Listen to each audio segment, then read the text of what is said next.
Another day, another basketball stories na naman ang pagkukwentuhan natin.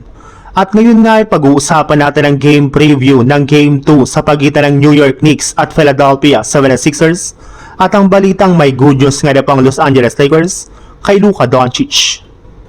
Ipagpapatuloy na nga po agad ang Game 2 ng serye sa pagitan ng New York Knicks laban sa Philadelphia 76ers at kagaya nga po ng una nilang laro noong nakarang araw, ay nananatili para naman nga pong limado dito ang kupunan ng Knicks dahil sa pagkakaroon nila ng home court advantage na magagamit nga po nila para makuha agad ang momentum ng kanilang laban.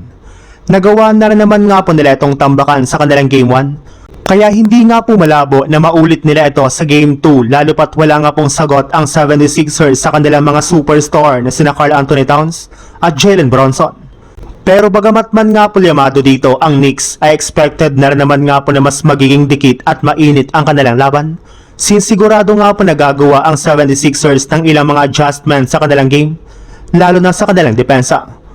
Mas magiging agresibo na rin naman nga po sina Tyrese Maxey at Joel Embiid pagdating sa scoring na siyang dapat bantayan ng New York Knicks sa kanilang Game 2. Sa ibang balita naman, sinabi na nga po ni LeBron James na naging maganda rin naman nga po ang umpisa ng Lakers sa kanilang Game 1. Sadyang kinapos lang naman nga po sila ng kaunti kaya malaki nga po ang kanyang tiwala na makakagawa sila ng mga bagong game plan para maipanalo ang kanilang next game.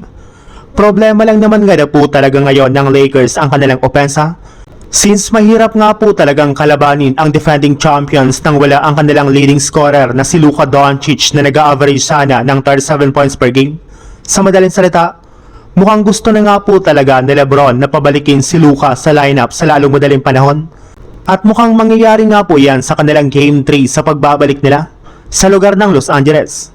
Base nga po sa ibinulgar na balita ng isang NBA insider, malaki na nga na po ang posibilidad na makapaglaro na si Luka Doncic sa kanilang Game 3 na mangyayari na sa darating na May 10. Mahigit isang buwan na rin naman nga pong out si Luka sa Lakers mula nang simula nito ang kanyang recovery mula sa kanyang natamong hamstring injury. Kaya expected nga po na mas maganda ang kanyang kalagayan ngayon at ilang araw na lang ang kakailanganin para makabalik siya sa paglalaro sa kanilang kupunan.